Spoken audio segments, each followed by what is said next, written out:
This is the new Samsung S26 Ultra, and in today's video, let's talk about the best camera settings for it. So without further ado, let's go to the smartphone. So first off, from the camera app, let's go to extra settings because we want to set up a couple of things beforehand. First off, I will leave everything as is, scanning, photo enhancer. Here we can change a little bit if you have prioritized quality, balance, or speed. Can be noticeable if you take a photo and go to gallery, you can see it change a little bit. But if we're looking at the best quality you can get, I would go for quality. Prioritized quality is gonna give us the best quality from this smartphone. But at the end of the day, this is gonna be your personal preference. If you want something that is a little bit quicker or even much more quicker, you can change it depending on the situation you are. Maybe you need a much faster photo, then you can change it here. But if we're talking strictly about the quality, we want to go with prioritized quality. If we go down, no filters, photo format, I don't use the high efficiency just because you might want to use it somewhere else, and not having the high efficiency allows you to use it anywhere you put it. No matter if it's a laptop, desktop PC, a MacBook, no matter what kind of usage you're gonna have to with it, it should work pretty nicely. If you have the high efficiency, while it can save a little bit of space, I just feel like it's better to have it be usable in more spaces. Unless you know that that format works for you, then in that case I would highly recommend it. If you want to have a little bit more freedom with it, or you know you're gonna take the photos outside of your smartphone, then I would turn it off. If you're only gonna use it on the smartphone and post from the smartphone, I would actually turn that on. So it's really dependent on what you want to do with the photos.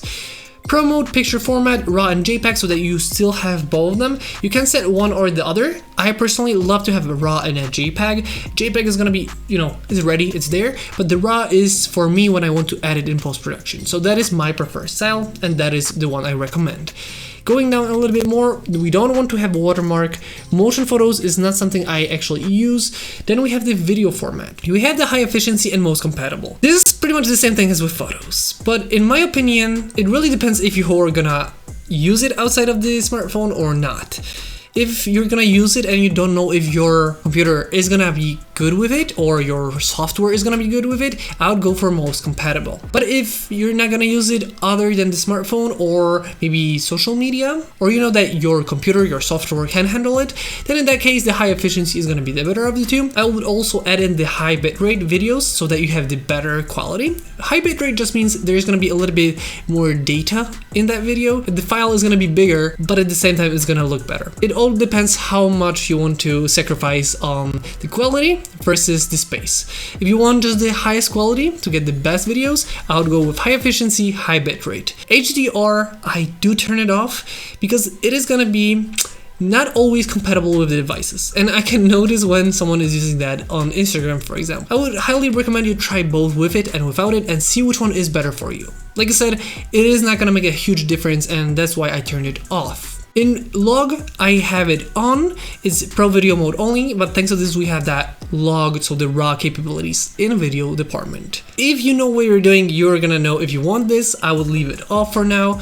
Then we go for auto FPS, pretty much in the low light situation. So if there's less light and you want it to look good, it's gonna actually do a little bit less FPS than you might have. So if you have 60 frames per second set in the camera mode, it is gonna go for 30 frames per second, so it has more time per frame to get more light. That way it just has better exposure. So I left it, use it for 30 frames per second video only. Video stabilization on, why not? It's gonna be just looking better. Dual recording, you can have it on, I don't really touch that.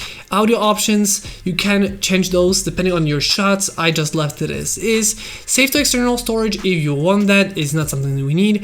As you can see, I would actually do the composition guidelines, and I would go for both of them. Usually that just helps you with composition, so your picture is straight, your composition is good.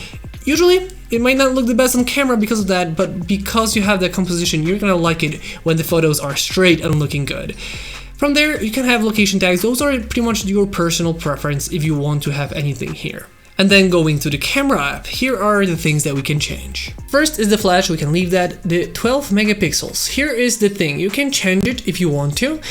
It is gonna have a more clear picture if you set it to 50 or 200 megapixels, but you have to remember that With more megapixels, the photos are gonna take a little bit more time to process and a little bit more space on the smartphone. So for everyday shooting, usually I will just leave it at 12. For many smartphones, usually the lower 12 megapixel photo is gonna look pretty much as good as the other ones, unless you really punch into the photo. So if you're not gonna zoom too much, you can leave it at 12 megapixel. If you want to take a little bit more megapixels, the main camera sensor can go up to 200 megapixels. And then the others go to 50, and the ×3 zoom go to 12, 10 megapixels. So in that regard, you're gonna have to leave it at 12. But other than that, I would leave it at 12 just so that you have access to all the different lenses throughout the whole time. So you can use any lens you want. Then we have the motion picture. I would leave it off. I just don't see the usage for it, and we're trying to get the best out of this camera. Third up is the different filters. I would not change it, I would leave it as is, just to have it the way it should be from the phone. If we want a little bit more options, the 4 dots here are gonna give us a little bit more. So these things here are just for like when you want to add something. So if we go to video side of this, I would definitely highly recommend shooting in 4K 60 frames per second. Yes, we can shoot in up to 8K in 30 frames per second. We can shoot in up to 4K 60 frames per second. I would go for 4K 60 frames per second because we can shoot 4K 60 frames per second across all the different lenses, zoom seamlessly between them, and at 4K it's super sharp, and with 60 frames per second you can always slow it down in post-production if you want to. So this is my preferred style of shooting. I know some people are gonna say 30 frames per second is the more cinematic, the more natural looking footage. The footage that you're seeing right here is in 30 frames per second, but I personally, on my phone, usually have it at 4K 60 frames per second because if I want to shoot something nice, it's gonna be really sharp, really good looking, and you have the possibility of slowing it down to 50% in post-production.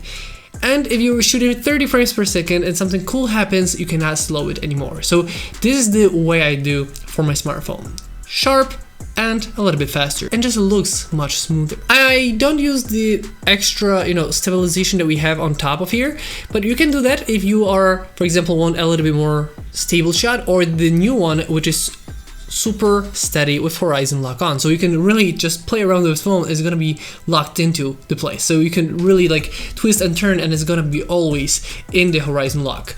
It is really cool, new feature, but I personally have it off unless I know I'm gonna shoot something like running or an action situation, then I'm gonna put that on.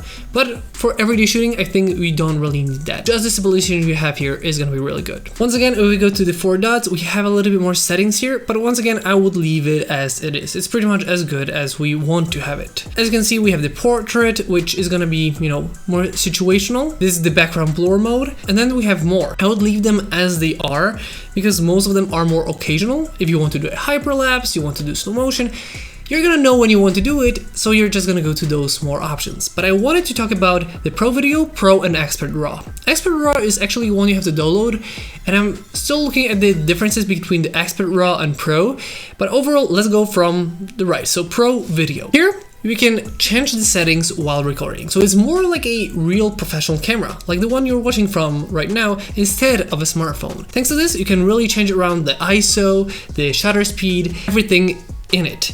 The thing is, you can set it auto too, but you can still have a little bit more creative control over what you're shooting and make it the way you want to do. And also, because you can set it up the way you want to, you can set it up so that it doesn't change while you're shooting. So the exposure, shutter speed doesn't change when you're filming. Everything is gonna be the way you set it, which is really cool. And I'm not gonna tell you which settings you should film in because these are gonna be really dependent on the situation you're in. And if you're using these kind of settings, you probably know what to do with that. I do still have the 4K 60 frames per second, and on top, as you can see, we can actually turn on log. Log is a format that if you look at my screen right now, you can see how much, black and white it turns. It's desaturated, no contrast, but because of that, we have more data so that we can actually do a little bit more in post-production when editing on something like DaVinci Resolve, for example. This gives us more out of the cameras that we have. It's kind of like having the RAW for photos. This is the equivalent of that. So if you really want to push the color grading post-production, log is available here, and you can use it on all of the lenses. Going back to the other options, we have the Pro mode, where we have the same thing for photos. You can choose all the settings the way you want to. So if you want to change the shutter speed because you're doing a certain style of a photo, you can do that here. And in the top right corner, as you can see, you can shoot in RAW or normal. If you're shooting in Pro, I would highly recommend trying out the RAW if you want to edit that in something like Lightroom. You can have more megapixels as always, but in the Pro mode you can shoot in RAW, which is really cool. It just gives you more options in post-production, and you can edit that in Lightroom on your smartphone or on your computer. Thanks to this, you have more freedom in post-production. And if you like the way I edit the RAW photos from this phone, if you like the way I edit these RAWs, you can check my presets in the description below. Now if we go back, there's actually Expert RAW, which seems like it's a different app. It just goes to a different app. Overall, it feels almost identical. We have at the top 24 megapixels and RAW and JPEG photos at the same time, so you can shoot in JPEG and have the RAW for when you want to edit that in post-production, which is really cool. I'm still looking at the differences between the two, so I'm not sure how much of a difference there actually is. And these are the best camera settings for the Samsung S26 Ultra. With that being said, it is a very powerful camera system. We live in a world where smartphones have amazing camera capabilities, but within photos and videos we have RAW and log capabilities. You can really extract so much from it. But if you have any more questions about the best camera settings for the Samsung S26 Ultra, let me know in the comment section down below. With that being said, I hope you guys enjoyed this video. If you did, don't forget to like, comment, and subscribe. I hope you guys enjoyed this video once again, and I'll see you next time.